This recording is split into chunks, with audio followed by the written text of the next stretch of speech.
Gravação iniciada. Boa tarde. Bem-vindos ao nosso primeiro painel sobre desigualdade ocupacional, patrocinado pelo SWEP.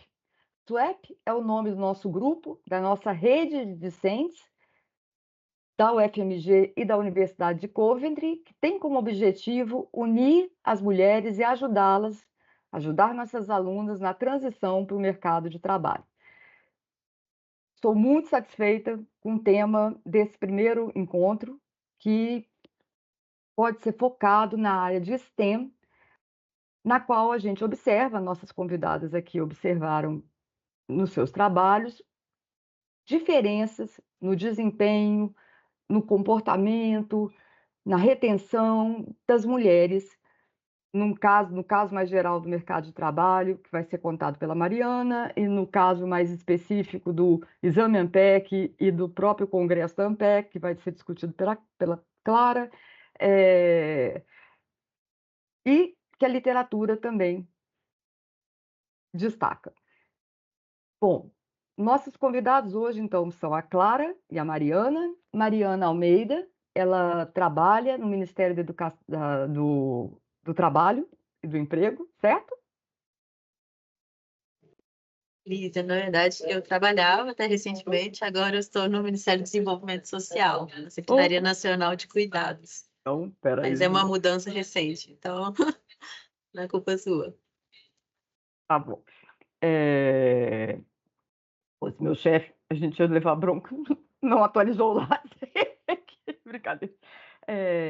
No Ministério do Desenvolvimento Social e junto com o Chico Gaetano, não, né? Chico é Previdência, né? Não. E defendeu uma tese na demografia do CDPLAR, o FMG, sobre o mercado de trabalho e suas desigualdades ocupacionais de gênero. A Mariana, ela é socióloga pela UFMG, fez mestrado na Fundação João Pinheiro e doutorado, como já falei, no próprio CDPLAR. E, Mariana, observei que sua discussão é consistente, né? Pelo menos desde o mestrado, sua discussão é consistente no sentido de que tem como foco a desigualdade de gênero e o bem-estar de uma forma mais ampla. Correto? Passo nesse momento a palavra para você. Por favor, complementa. Já agradeço por ter corrigido meu erro anterior.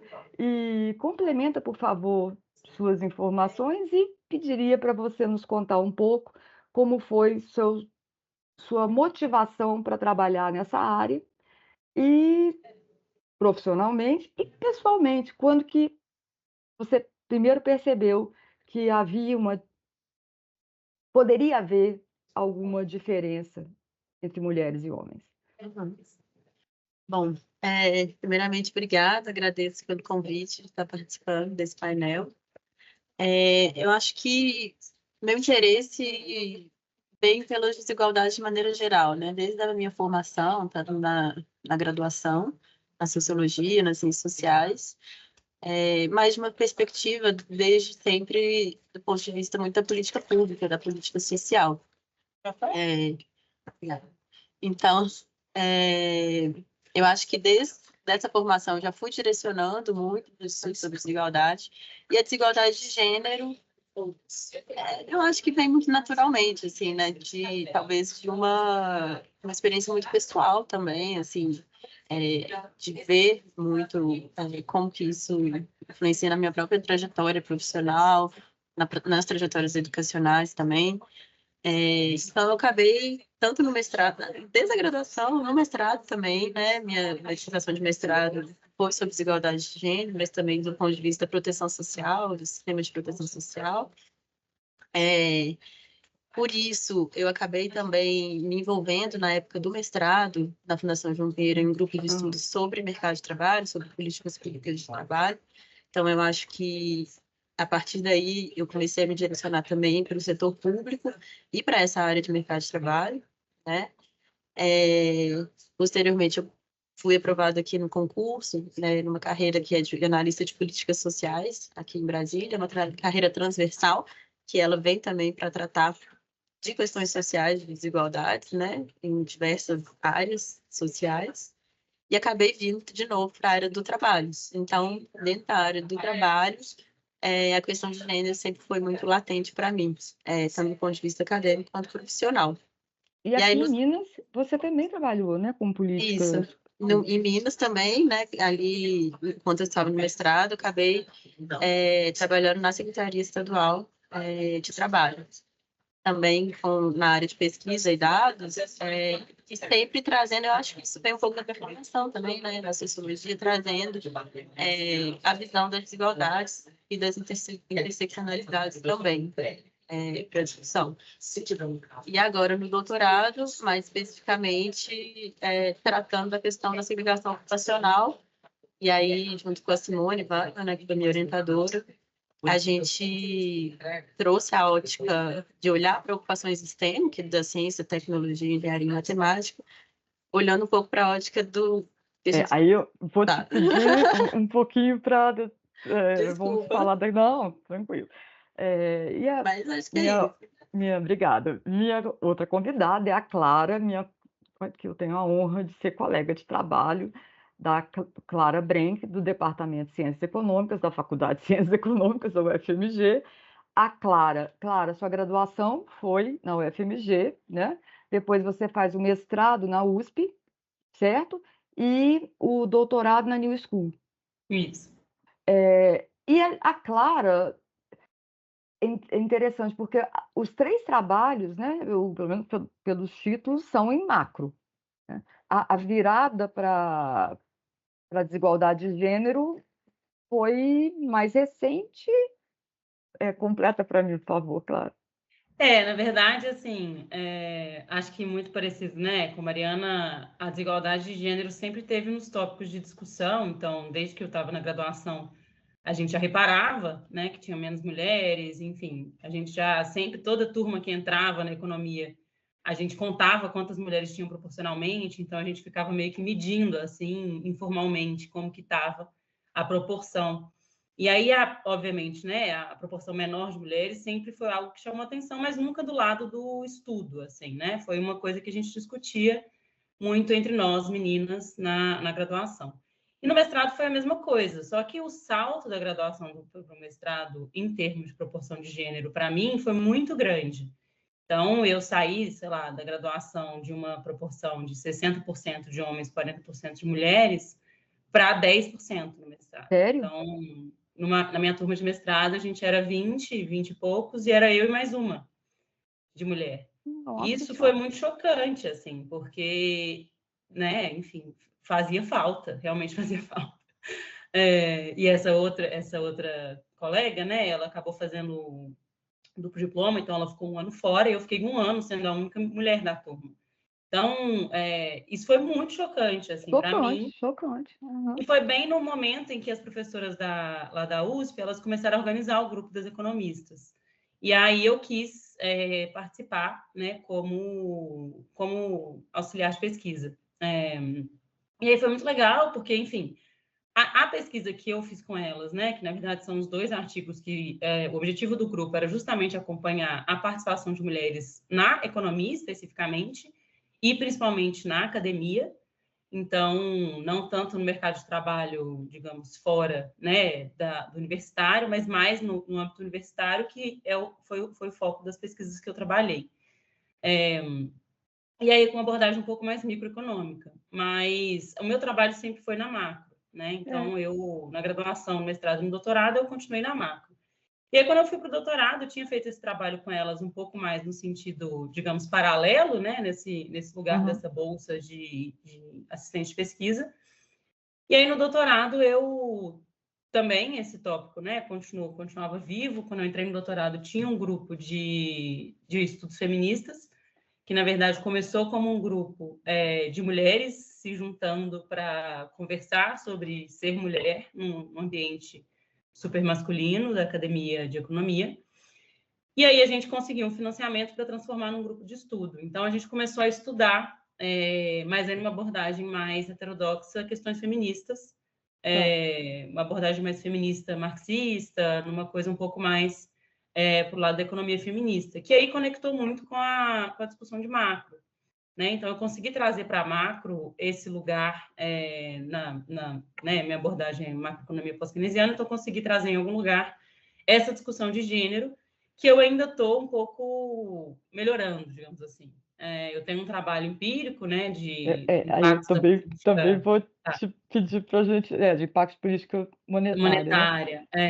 Então, essa parte da macro com gênero, ela está agora meio que se Você está consolidando fazendo, assim, na minha eu pesquisa, diria. consegui, porque na verdade, eu comecei de trás para frente, né? Eu vi você apresentou em seminários o trabalho sobre macro, e aí depois é que eu conheci seu trabalho, né? E Mariana, suas turmas também eram assim? Tão diferenciadas na graduação, no mestrado, no doutorado? Não.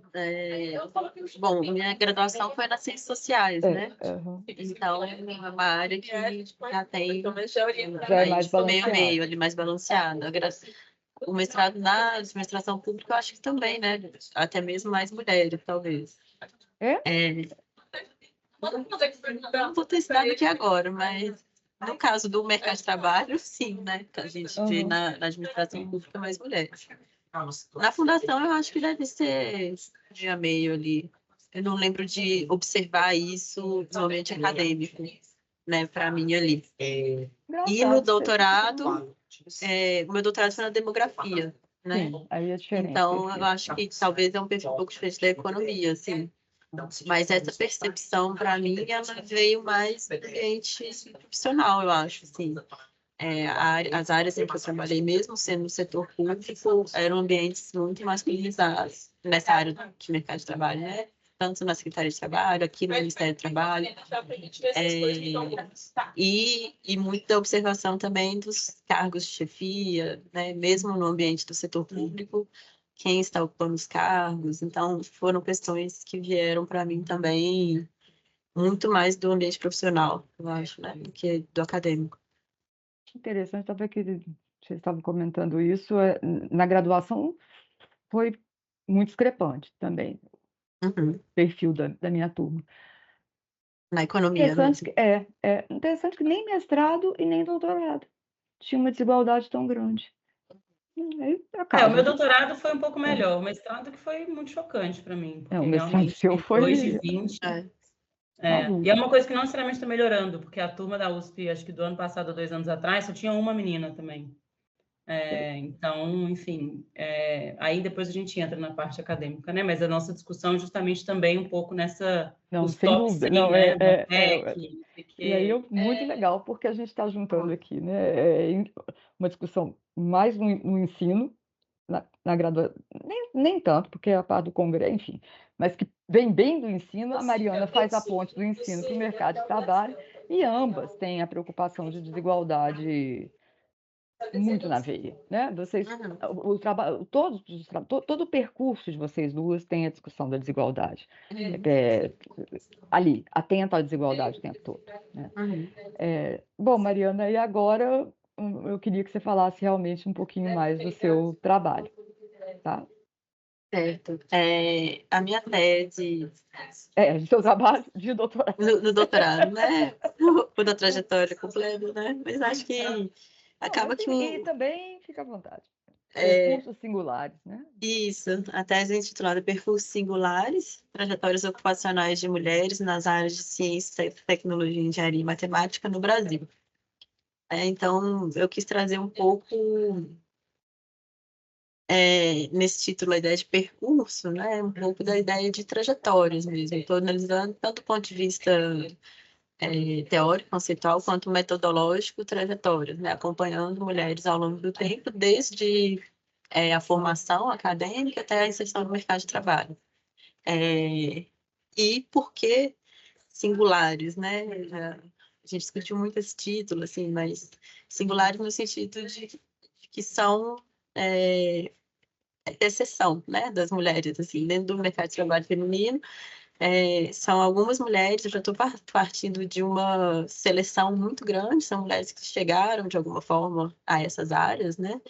Tanto na educação, mas menos ainda no trabalho. A gente vê que a gente vai tendo uma quebra ao longo dessas trajetórias ali, né? De mulheres saindo dessas áreas. E por que olhar para essa ótica, né? Assim, os estudos de desigualdade de gênero, a gente sempre cai naquela coisa. Mulheres estão muito concentradas em determinadas áreas, nas áreas de serviço, nas áreas de cuidados, são áreas menos valorizadas. Mas voltar o olhar também para essas mulheres que chegaram nessas áreas que são mais valorizadas, que são aí tecnológicas, que trazem inovação, enfim. E tentar entender quem são essas mulheres que chegaram e, ao mesmo tempo, quem são aquelas que saíram e por que saíram, né? Claro que o trabalho, ele não consegue responder todas essas questões, né?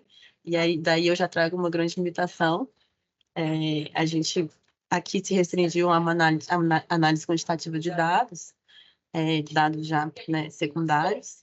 Uma das grandes, já foi no final aqui, uma das grandes lacunas que a gente vê é a necessidade de ter estudos mais qualitativos também nessa área, tanto do ponto de vista das próprias mulheres, quanto das empresas, dos empregadores, né? Isso é uma coisa que a gente ainda quer fazer, assim. Mas, basicamente,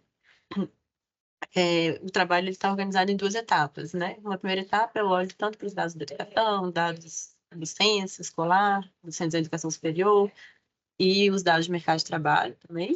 E aí eu vejo as transições entre o ensino superior e o mercado de trabalho formal. Aí aqui também estou olhando para o mercado de trabalho formal por uma questão metodológica também, né? Estou usando registros administrativos, tanto do Ministério da Educação quanto do Ministério do Trabalho. E aí a gente já vê claramente uma desigualdade na entrada, né? Como a Clara já estava falando, muito menos mulheres que entram nessas áreas, apesar das mulheres serem maioria no ensino superior.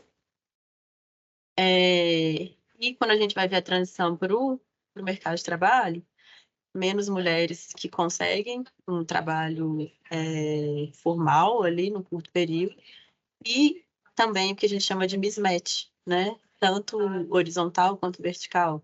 Ou seja, mulheres que se formam, mas vão trabalhar em outra área. E para as mulheres isso é muito maior do que para os homens, nas áreas de STEM. E também mulheres com formação superior em áreas de STEM, que são áreas extremamente especializadas, mas trabalhando em ocupações de nível básico ou de nível técnico, que a gente chama de um mismatch vertical, né? Então, a partir daí, a gente já tem uma quebra. Depois, que aí é o foco do meu trabalho, aí eu vou olhar só para aquelas que chegaram no mercado de trabalho. E vou acompanhar uma coorte de mulheres ali que, né, estão entrando no mercado de trabalho, recém-formadas nessas áreas, e vou acompanhar por 14 anos essas mulheres. E aí eu crio categorias, grupos de ocupações, grupos de categorias ocupacionais para comparar, né? Aí baseado na literatura, baseado em algumas premissas já definidas, assim. Então, uma das categorias são as áreas STEM, e aí eu consigo também desagregar para cada área. A outra grande categoria que eu criei foi das áreas de cuidados. Então, aqui restrita as ocupações de nível superior, né? Que aí já é uma parte pequena das áreas dos cuidados, mas é uma área em que as mulheres são grande maioria e que geralmente são menos valorizadas também. Depois, uma área de humanidades, que aí entra ciências sociais, entre outras formações, e uma outra área que é outros, né? Que é um pouco ali do que sobrou. Que envolve muito administração de empresas também, essas áreas. Desculpa. Quando você define, né, a área de STEM, você faz uma discussão metodológica interessante sobre como que é uma... Não sabia, por sinal, que é toda uma... é um problema, né, definir quais são as áreas de STEM, né? Mas eu achei muito boa a justificativa que você deu, dado o objetivo. Isso por si já foi um grande trabalho, assim, depois, né, até na qualificação e tudo, me falaram que isso por si já era um avanço grande, assim, porque a gente não tem uma definição do que é STEM, isso depende também de cada país, de cada critério que é utilizado, e isso vai afetar diretamente a análise empírica também, né? Então, eu faço algumas opções ali, eu crio uma classificação de ocupações nas áreas STEM, eu consigo identificar, voltando um pouquinho que a gente estava falando antes, nas nossas trajetórias, eu consigo identificar o tipo de ocupação dentro de cada área também. Então, o que você estava falando aqui da área da economia, é uma coisa que a Simone traz muito. Ela fala assim, eu tenho muitas amigas que formaram comigo e tal, mas a maioria foi para academia. Tem poucas amigas que foram para a iniciativa privada, né? Então, eu consigo identificar também se é docente, se é pesquisa. Então, mesmo dentro da área de tempo, a gente tem uma segregação ali no tipo de ocupação que vai determinar também o salário, né? E as possibilidades de ascensão e de permanência. Então, tem todo esse trabalho metodológico, né? A própria parte de criar um painel a partir dos dados da RAIS, que é um registro administrativo difícil, pesado, né? Ele é muito bruto também. E aí eu crio um painel acompanhando ano a ano essas mulheres. E a partir de uma metodologia de ver transições, né? Eu vou Uma trilha de criando, transição. vou criando estados, cada categorias, cada indivíduo ali vai ter um determinado status em cada ano, e aí eu consigo ver se ela continuou naquela mesmo grupo ocupacional, se ela transitou para uma outro grupo, né? Então, tem vários casos de mulheres que começaram numa ocupação esse tempo, foi para uma área de cuidados, por exemplo, ou saiu do mercado de trabalho formal. E aí a saída do mercado de trabalho formal ela pode significar mesmo saída do mercado, ou uma transição para um outro tipo de vínculo, uma pejotização também, né? Aí são uma outra discussão de mercado de trabalho que acaba surgindo também desse tipo de análise. E aí por que é importante eu comparar com outras áreas, né? E a grande comparação que eu trago é com a área de cuidados ali, Claramente, que é digamos, o oposto ali, né? Como que a gente vê que existe realmente uma especificidade na área STEM de manutenção, principalmente das mulheres nessas áreas ao longo dos anos. Então, mesmo, eu já estou partindo de uma seletividade muito grande, né? Poucas mulheres que chegam até ali, e mesmo essas poucas têm dificuldade de se manter, ou elas saem, ou elas transitam para outras áreas. é uma proporção menor que entra na própria graduação, depois é uma proporção menor que forma, uma proporção menor do que os homens, que estão formadas na área STEM e continuam na área STEM, é isso? De qualificação. Esse é o mismatch horizontal? Horizontal. Aí também o vertical, Isso. que é mais de qualificação, condicionado à qualificação, e ainda você tem uma transição maior das mulheres para fora da área STEM. Para fora da área STEM. A gente tinha uma muito expectativa diferente, Mariana? Assim, eu tive a expectativa que fosse mais diferente, mas é diferente, significativamente diferente. E não só é diferente dos homens, como é diferente das outras áreas, né? Então, eu faço o mesmo exercício, eu faço esse mesmo exercício, mas olhando outras áreas, por exemplo, a área de cuidados, há uma manutenção muito maior das mulheres nessas áreas. E aí, claro, tem também toda a característica do tipo de inserção, né? Que é o trabalho público, no setor público, nessas áreas tem um peso muito forte. Então, acaba sendo uma área também que as mulheres buscam mais, né? Maior estabilidade, tudo. Sim, buscam, são obrigadas a buscar. Sim. Então, essa é um pouco da discussão que a gente traz, assim, né? Não só a dificuldade de manutenção em relação aos homens, mas a diferença das trajetórias em relação às outras áreas. E aí o trabalho ele traz uma série de outras novas questões e a gente que vai abrindo, né, para a gente aprofundar. Então acho que isso que é legal, assim, que esse trabalho ele abre muitos caminhos. Na minha conclusão eu até falo, né, a gente abre muitos caminhos ali que podem ser explorados. E eu achei muito interessante também a estrutura do seu capítulo 6, né? Que você. Quem fez a transição? Quem entrou? Eu gostei muito da estrutura, E muito muita coisa, criativa. muita coisa eu não consigo explicar, né, com o dado quantitativo, Claro. porque que eu traço as trajetórias, desenho as trajetórias e depois eu crio tipologias de trajetórias, né? Então, dentro da área STEM, eu tenho um grupo de mulheres que permanece. Tem outro grupo de mulheres que faz uma transição para áreas de humanidades, por exemplo. Tem outro grupo que sai. E aí eu faço modelos econométricos para tentar entender o que determina estar em cada tipo de trajetória dessas, tanto para homens e para mulheres. E aí Aliás, eu não consigo explicar tudo ali, né? Tem muita coisa. E aí tem um fator, que aí eu volto na bibliografia, né, na revisão, que é as questões dos estereótipos, das normas sociais, da discriminação, que aí são coisas que a gente não consegue enxergar no dado quantitativo ali, né? e obrigada, Mariana. Deixa eu colocar a Clara um pouco mais na conversa aqui, Claro.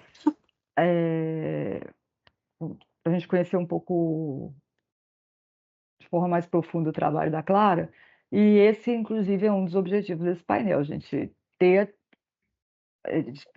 disponível para as discentes, para todos os alunos e alunas, uma base de informação, né? A nossa proposta foi de criação de um grupo, imagino que o da USP também, né, tem essa característica, né, que antes de mais nada se debruça, usa o que a gente já começa, né, tendo de ativo, que é o nosso conhecimento, para pensar esse problema. E então, também esse é o momento para vocês conhecerem a gente, também a gente difundindo nós difundindo o nosso trabalho, mas querendo saber, antes de mais nada, do trabalho de vocês.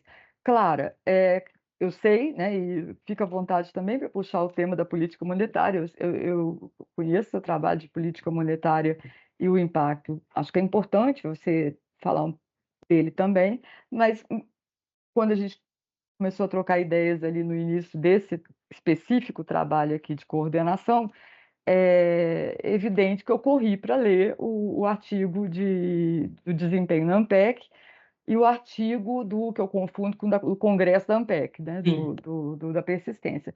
E também aproveito para comentar outra união entre vocês duas, a qualidade do trabalho empírico de ambas, tá? Clarinha, maravilhoso trabalho também, feito por vocês. Por favor. Obrigada, Lízia. Então, esse trabalho com as economistas, né, da USP, que gerou esses dois artigos, tanto do exame ANPEC quanto da persistência, era justamente, de novo, nesse objetivo de tentar entender dentro da academia, né, o que faz com que mulheres sejam poucas no mestrado, menos no doutorado, menos como professoras, menos como professoras titulares, e que eu acho que, enfim, tem um pouco a ver também com o que a Mariana estava falando, de que você vai subindo, né, e vai diminuindo, assim, mesmo quando você filtra todas as qualificações, etc., né, seria essa desigualdade vertical, vamos colocar assim.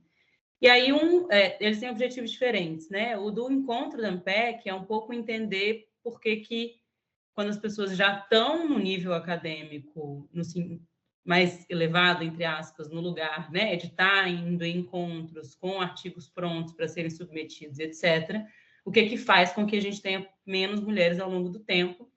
E aí uma das perguntas era justamente se as mulheres eram menos persistentes, né, no sentido de que quando elas têm respostas negativas, será que elas desistem, né, mais fácil, mais rápido? A gente encontra que é significativo esse efeito, então, de fato, as mulheres elas tendem a desistir mais rápido, assim como Mariana, a gente não consegue quantitativamente explicar o porquê, né? Claro que a gente, nesse artigo, né, a gente se baseia muito na abordagem micro, né, de tentar explicar que mulheres são menos competitivas, mulheres, enfim, têm esse caráter, né?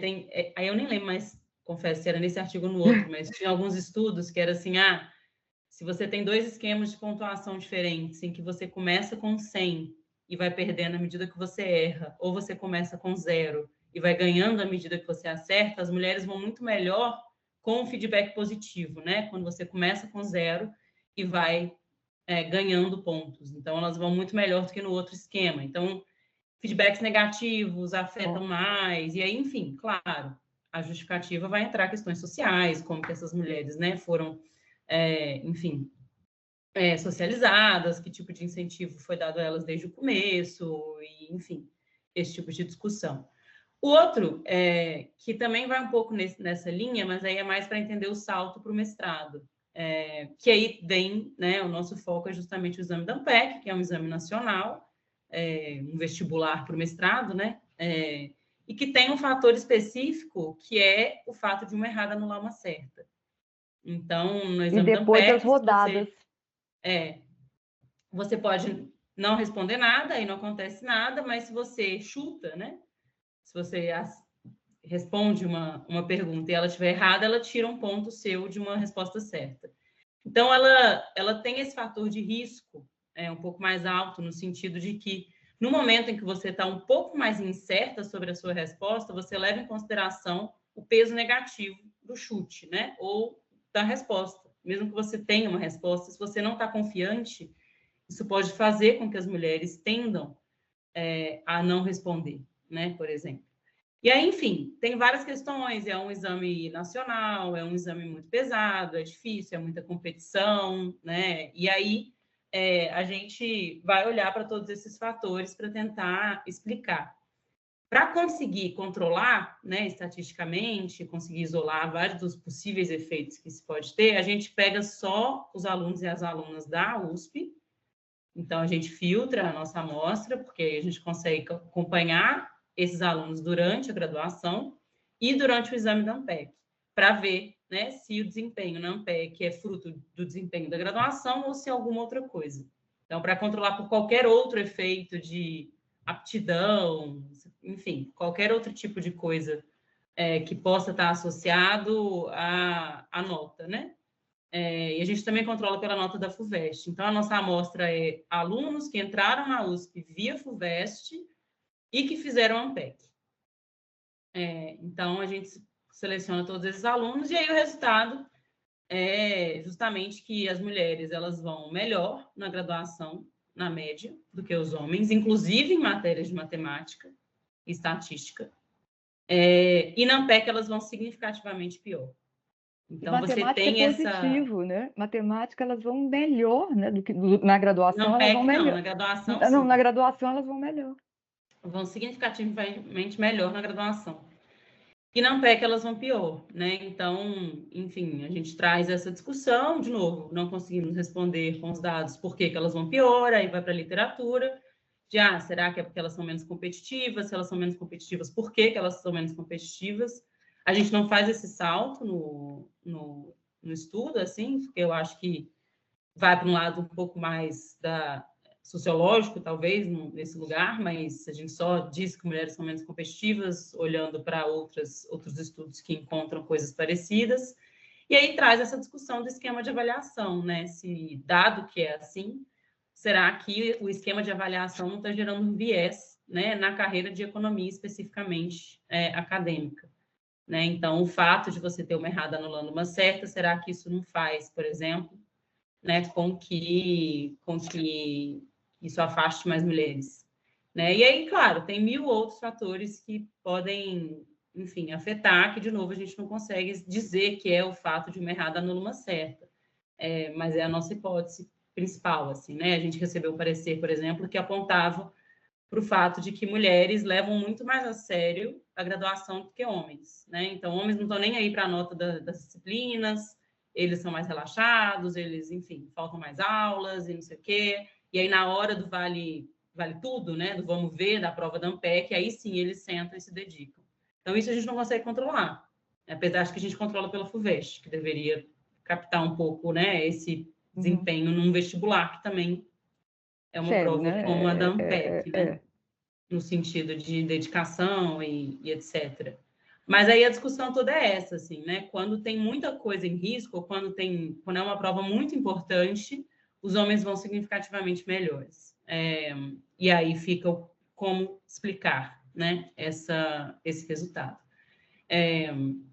Então, essas foram as pesquisas mais no âmbito micro, né, que a gente fez olhando justamente para academia, né, de economia e tentando entender. E aí eu acho que o que é interessante, né, nesse lugar é um pouco trazer justamente sempre esse mesmo argumento, né, que era nossa literatura base, assim, as mulheres são menos competitivas, as mulheres são mais avessas ao risco, enfim, as mulheres, sei lá, têm esse comportamento, né, um pouco menos competitivo mesmo, né, que é como se coloca.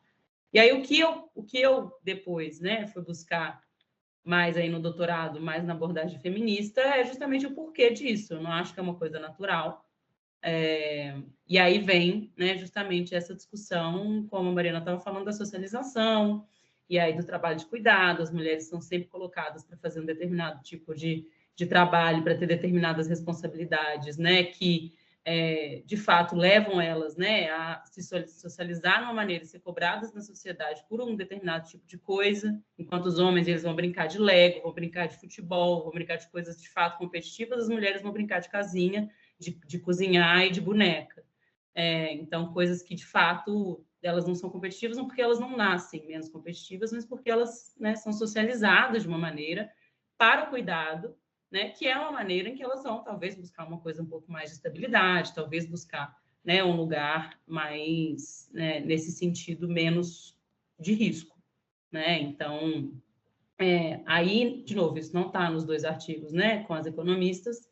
Isso foram coisas que eu fui ler depois, né, que eu fui entender um pouco mais das teorias de economia feminista e dessa coisa do cuidado, que não aparece nesses artigos com as professoras da USP, mas que eu acho que faz todo sentido, né, para a gente ter que começar a entender a socialização das mulheres nesse lugar, né, de menos competitivas e menos avessas ao risco e de escolher determinadas áreas, né. Então, outra coisa também que eu esqueci de falar, desculpa, estou falando rápido, mas que é associado com o que a Mariana falou, que até mesmo dentro, né, da economia, a gente também vê essa diferenciação. Então, no artigo do Congresso da ANPEC, a gente tenta controlar por áreas, né? Então, a gente vê que, por exemplo, as mulheres, a gente está falando de mulheres professoras em economia ou doutorandas em economia. A participação delas na macro e na finanças é muito menor do que na economia do trabalho, na economia da educação, na economia da saúde, de novo, áreas associadas ao cuidado, né, associadas a essa parte, digamos, entre aspas, mais soft, né, não é uma coisa do finanças, etc. Então, isso também, até dentro da economia, a gente também vê muito claro, né? Acho que você mesma, por exemplo, é a única professora de macro no FMG, né, Lízia? Então, a gente também, enfim, tem essas, né, separações dentro da própria economia por áreas de estudo, que aí tem tudo a ver com o que a Mariana estava falando também no mercado de trabalho, eu acho. E só eu estava aqui com uma pulga atrás da orelha. As mulheres no exame ANPEC, elas pulam mais? Elas deixam mais em Então, isso branco? a gente não consegue controlar, a gente não tem essa informação. A gente queria muito ter o número de perguntas que elas respondem, né? Isso é uma hipótese nossa. A gente só tem a nota final. Então, a gente não sabe quantas questões elas responderam. A nossa hipótese é que, mesmo se elas sabem a resposta, elas podem ficar inseguras e não responder, entendeu? Por medo de estar errado e anular uma certa. Então, também tem esse fator da insegurança, né, Aham, aham. na questão das mulheres. Os homens são muito mais seguros quando eles vão fazer na média, obviamente, né? Quando eles vão fazer qualquer coisa. Então, esse fator de insegurança, o fato de um errado anular uma certa, talvez faça com que mulheres fiquem mais inseguras na hora de responder uma pergunta. Mas a gente não consegue, de novo, olhar isso porque a gente não tem esse dado. Tá. Interessante. Eu ontem, o que eu estava lendo, porque eu acho que tem o artigo do exame da ANPEC, ele tem um texto de discussão, né? Ele tem um texto de discussão e depois tem duas versões do artigo, mas elas são diferentes.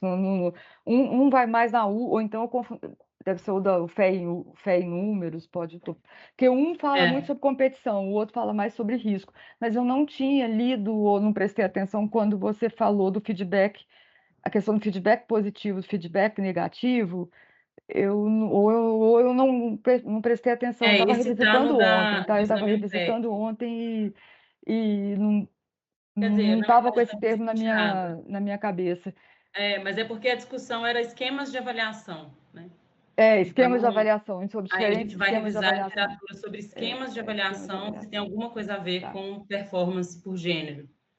E aí a gente tem esse estudo do feedback positivo e feedback negativo. E ontem, sabe, Mariana, eu até comentei, mandei uma mensagem para Clara falando, Clara, e tem a questão da maratona, né? Porque o exame MPEC, ele são 2 dias, com provas de manhã, de tarde, 3 provas por dia. É uma maratona, né? Uma maratona de 2 dias. E aí mas aí eu lembrei, mas a FUVEST também é, né? O vestibular também é uma maratona. Você passa ali também por um estresse contínuo importante, né? Então, foi o que na hora me ocorreu. Agora, de fato, o que eu me lembro, bom, pelo menos o que eu fiz, o meu vestibular não tinha. O Enem não tem também, não, né, gente? Verdadeiro e falso, anula um, não, né? Não, não. Não, porque eu fiz dessa forma também, né? Muito tempo atrás. É muito ruim. Aí me ocorre aqui, especulação pura, claro, mas você está lá por 4 horas. Verdadeiro, falso, não sei. Não sei. Será que eu devo marcar? Será que eu não devo marcar? Por mais seguro que seja uma pessoa, após 1, 2, 3 horas, o efeito, o possível efeito de feedback interno negativo, pelo menos, quando você não marca, você pode até falar, é o melhor que eu posso fazer aqui, mas não deixa de ser uma sensação ruim, né? Eu Sim. não estou seguro, não estou seguro. Minuto a minuto, você se recuperar desse estresse adicional, para mim não foi uma experiência fácil, não. E não sei, aí, acho que também já na revisão da literatura também apareceu que uma cobrança, uma autocobrança maior, maior insegurança e uma cobrança maior.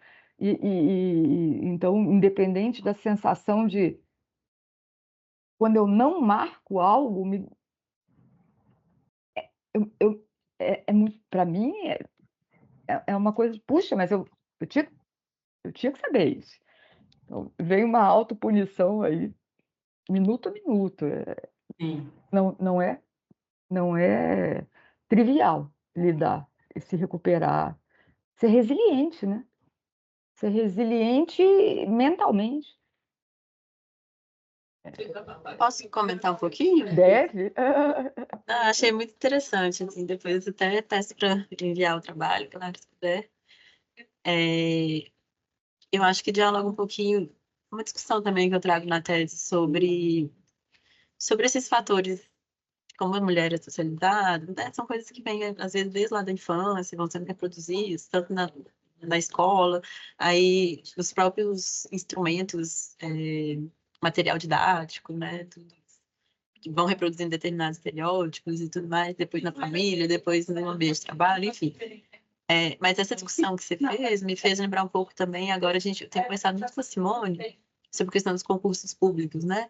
E agora no CNU, o Concurso Nacional Unificado, saiu alguns estudos que já falavam sobre isso, assim, de como mulheres e homens vão diferente nas etapas do concurso também, né? Na primeira etapa, que é mais objetiva, e na prova discursiva. E aí a gente até ficou com vontade de aprofundar um pouco isso, assim. E isso tem subsidiado algumas decisões, né? Essa segunda etapa do concurso agora teve, por exemplo, não foi uma cota de mulheres, mas era um percentual que deveria ser preenchido por mulheres, teve alguma mudança na regra, assim, que eu achei interessante, que tem a ver justamente com o tipo da prova, né? E aí a gente viu áreas, por exemplo, a área de tecnologia no concurso, foi assustador, mais de 90% eram homens. Foram aprovados, né? Esse concurso agora. Então, isso eu acho que é muito interessante olhar o próprio método, né? Que ela está olhando aí, e como que influencia também a entrada mesmo no setor público, que são ambientes geralmente mais femininos, né? Eu estou me lembrando também eu fui fazer o concurso do IPEA e eu olhava para o lado assim, era só homem em volta. Mas, a gente acha que é isso, assim, bem interessante essa questão. E eu acho que essa coisa dos concursos agora nos traz também uma agenda de pesquisa interessante.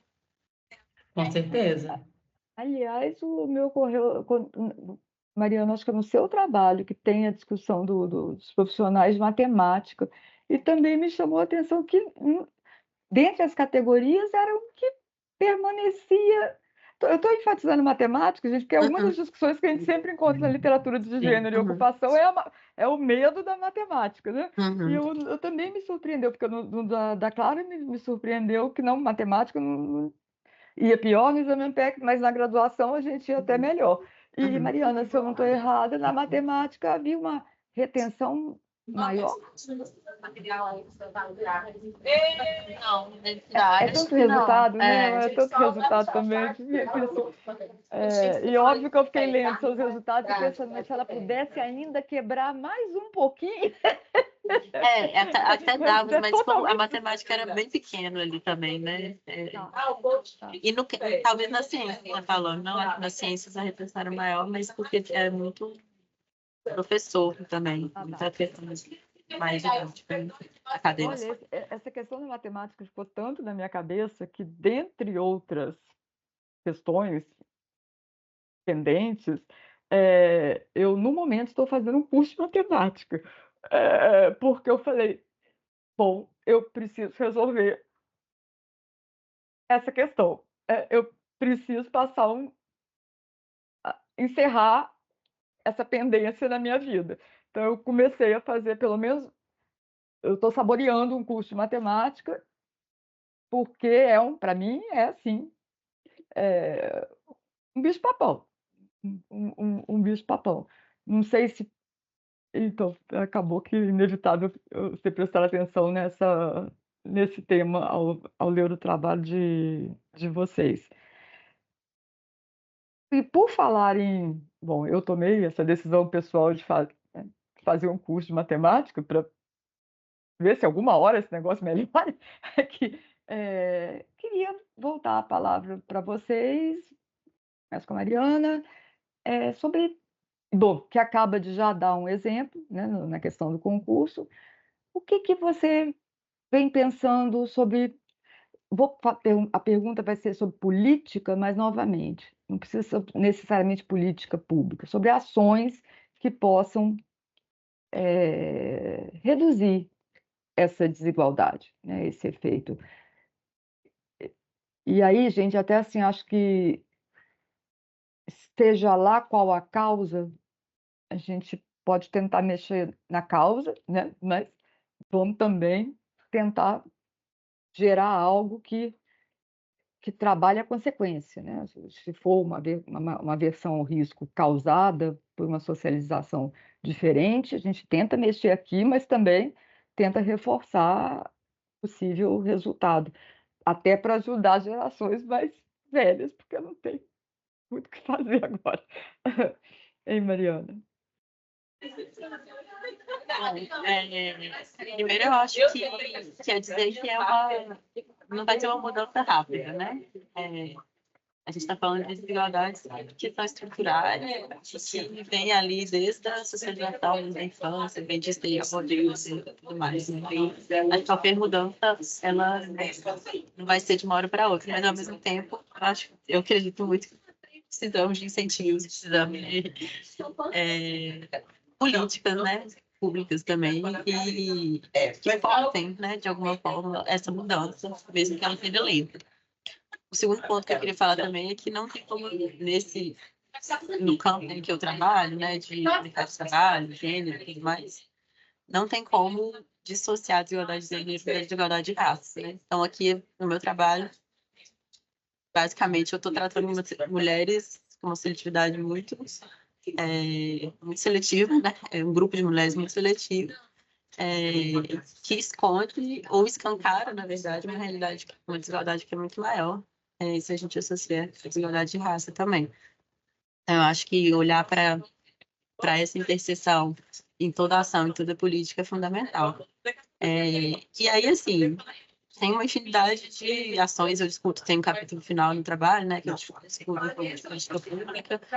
Eu acho que tem desde a época desde a hora da educação, incentivos, né, para meninas, mulheres, mudanças na própria educação básica ali, nos materiais didáticos, né, que incentivem meninas a se interessarem, se acreditarem em si mesmas, né, nessas áreas, escolherem mais esses cursos. Mas no mercado de trabalho, que é para onde eu estou olhando também, eu discuto muito a questão dos próprios ambientes de trabalho, né? E as próprias relações de trabalho, que hoje a gente tem uma série de transformações no mercado de trabalho que afetam diretamente a inserção de mulheres, né, no ambiente. Então, vínculos que, por um lado, são mais flexíveis, mas, por outro lado, são mais precários, e aí mulheres acabam indo mais para esse tipo de vínculo, né? Ambientes de trabalho muito masculinizados, que acabam também desincentivando mulheres a estar nesses ambientes. Então, eu acho que políticas e ações dentro das empresas, né, que tragam essa discussão para dentro da empresa, que tragam incentivos para mulheres ocuparem cargos de gestão, de direção dentro das próprias empresas, são fundamentais. Eu ia falar também, a gente está um barulho um pouco aqui, a lição esteja trabalhando. Eu ia falar um pouco também do resultado que a gente observou, né, e que eu acho que é um caminho que se abriu também de pesquisa, de transições ou mudanças que ocorrem dentro do próprio ambiente da empresa. Então, mulheres que às vezes estão em posições, em uma ocupação STEM ali dentro da empresa, mas ela acaba transitando para uma função mais administrativa, por exemplo. Então, assim, mesmo não tendo uma formação, ela está numa empresa de tecnologia, por exemplo, ela pode acabar sendo direcionada para uma função mais administrativa, porque aquilo ali é mais confortável para ela, naquele ambiente, porque ela, né, a forma como ela se relaciona com os colegas ali, o tempo todo está sendo desmerecido, enfim. Isso acaba... Tem um viés que é muito sutil ali, né, que a gente não consegue captar no dado. Então, eu acho que esse tipo de ação, assim, no interior da empresa, e olhar também para a questão dos vínculos, né, favorecer que as mulheres possam estar em ambientes altamente competitivos, que são geralmente essas empresas, né, de tecnologia, empresas de inovação e tudo mais, acho que são fundamentais, assim, também. E aí entra, né, não discuto aqui nesse trabalho, mas toda a questão da conciliação do trabalho com a família, as políticas de cuidado, de licenças parentais e tudo mais, que tem impacto direto sobre a participação da mulher no mercado de trabalho, principalmente nessas áreas, né? Por sinal, eu estava conversando com a Simone e gostaria também de parabenizar as duas orientadoras, né? Tem a Simone Voima e sua co-orientadora pela tese, e sobre a questão do cuidado, a importância da área, no caso aí, não somente da área de trabalho, mas da área de cuidado no apoio ao trabalho feminino. Isso, e o que... Bom, a minha geração ela é conhecida por vivenciar a necessidade do apoio da criança e já a necessidade do apoio ao idoso, aos familiares.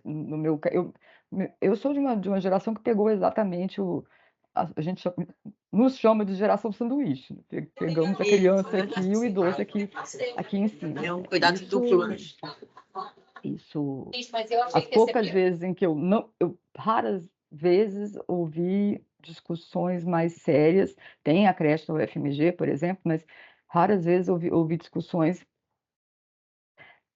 serem sensíveis suficientemente à necessidade de um apoio para nós, por exemplo, nessa questão de...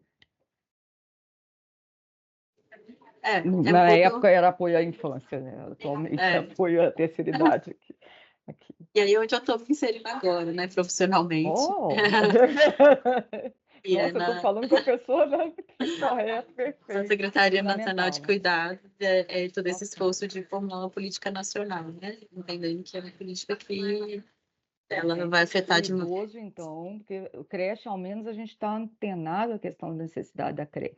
A necessidade, não estou dizendo a provisão, né? Mas o idoso está rápido, como a gente sabe, ainda mais a gente na face, ainda mais a gente na demografia, a transição foi violenta, foi rápida, né? E não é tranquilo.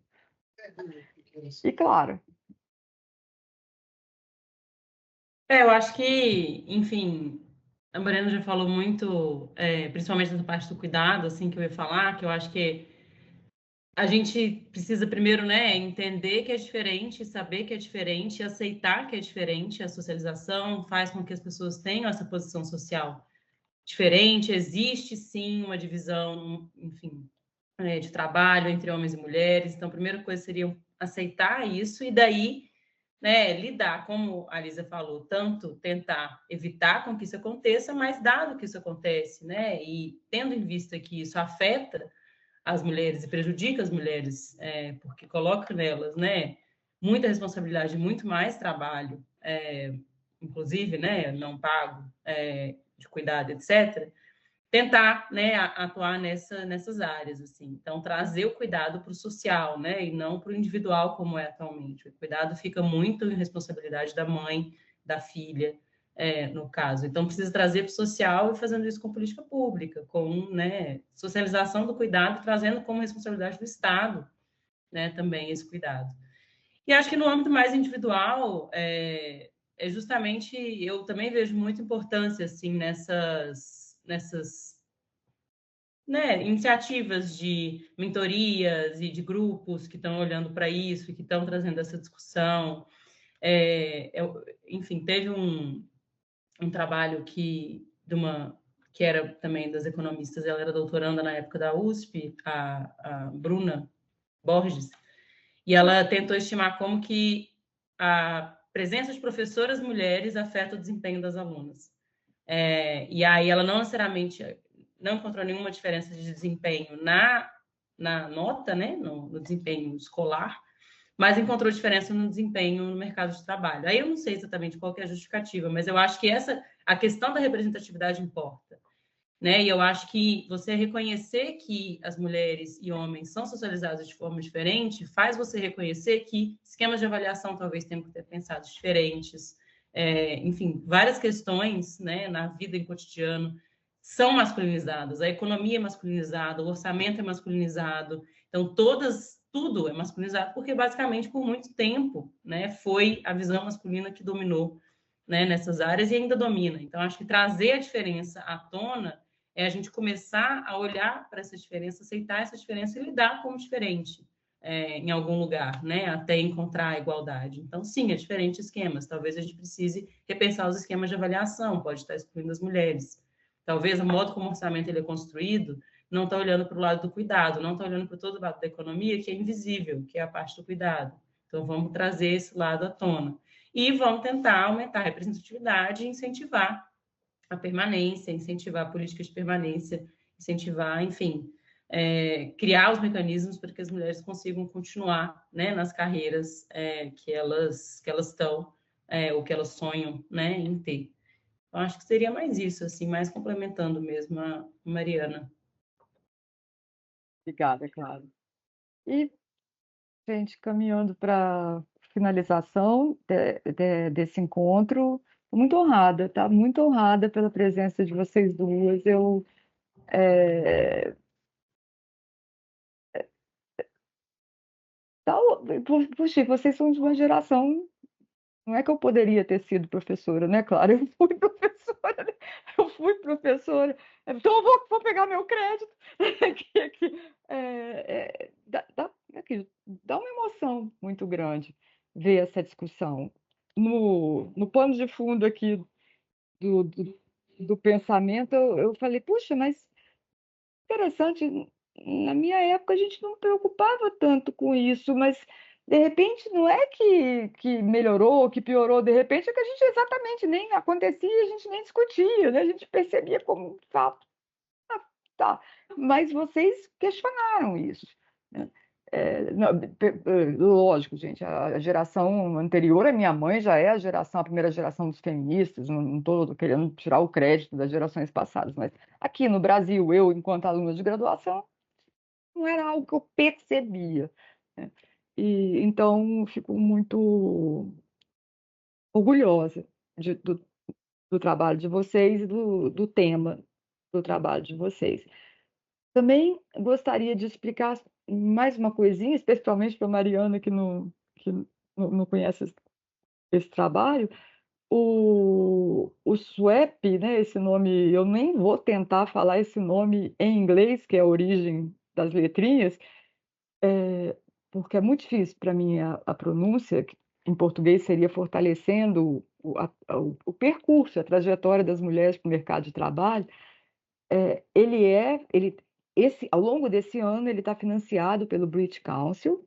É um trabalho em parceria da Faculdade de Ciências Econômicas, da Federal, representado pela minha coordenação, e da professora Meta Rizarsikla, da Universidade de Coventry, no Reino Unido.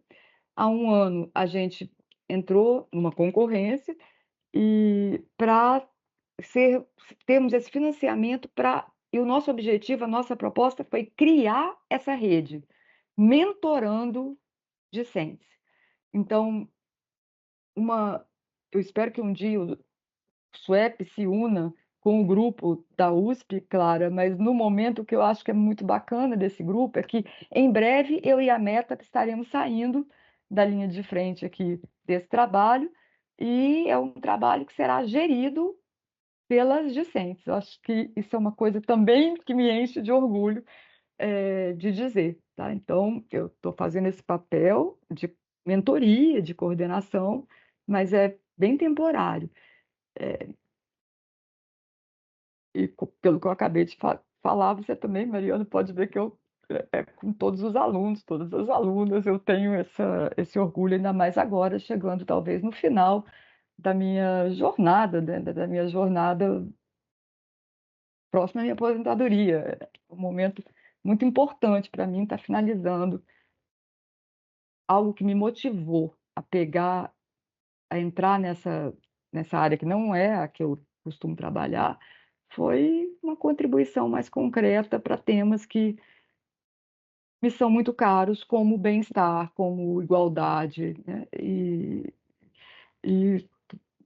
bom, e aproveito então esse gancho para pedir desculpa por não ser da área. Assim, eu tenho um pouco de dificuldade de contribuir com a área específica, mas eu estou me esforçando. Eu li muito, tem mexido muito comigo. Eu quero, em particular, ler essa discussão sobre avaliação, Clara, porque né, a gente tem que ficar pensando sobre essas questões. E vou fazer a troca da literatura, tá? De vocês duas, vou passar uma para outra, e também vou deixar o link para as nossas redes sociais, por favor, nos sigam. E nas redes sociais também haverá um link para um depósito de trabalhos que possam ser consultados, tá? Estamos ainda aprendendo, estamos ainda criando, e antes de mais nada agradeço, Mariana, e claro, o tempo, esse ativo tão valioso que a gente tem, né? Que é tão, no caso das mulheres, puxa, que a gente estica para tantas tarefas diferentes, e agradeço a disponibilidade de vocês. Fico feliz em saber que o nosso tempo foi prorrogado do trabalho nessa mentoria, então teremos oportunidades de ter outros contatos em breve. E vou fazer então, agradeço a todos, quero novamente agradecer a Meta, eu quero agradecer ao British Council, ao FMG, à Coventry, e queria, gente, fazer um agradecimento muito especial, além das minhas alunas e dos meus alunos. Eu queria agradecer a uma pessoa, porque também não foi só o fato de que a gente talvez fosse menos crítico a essa questão de gênero na minha época, não. Eu tenho uma madrinha, Gisela Foratini, e ela foi das primeiras ou da primeira turma de mestrado em engenharia na década de 70. E isso, para mim, foi algo muito marcante, sabe? Foi algo que em qualquer momento que eu titubeava, que isso me deixava um pouco insegura, né? Isso não é para mim, isso. A Gisela enfrentou engenharia, então aqui vamos, né? Então, ela me conta dando as primeiras aulas que ela deu, uma turma só de homens, na década de 70. Eu acho que eu tenho um modelo aí, eu tenho certamente o impacto da Gisela na minha vida não foi pequeno, em todos os sentidos e nesse também. Então, eu queria deixar esse agradecimento aqui de público. Muito obrigada, gente. Uma boa tarde. Obrigada. Obrigada, gente. Um abraço. Tchau.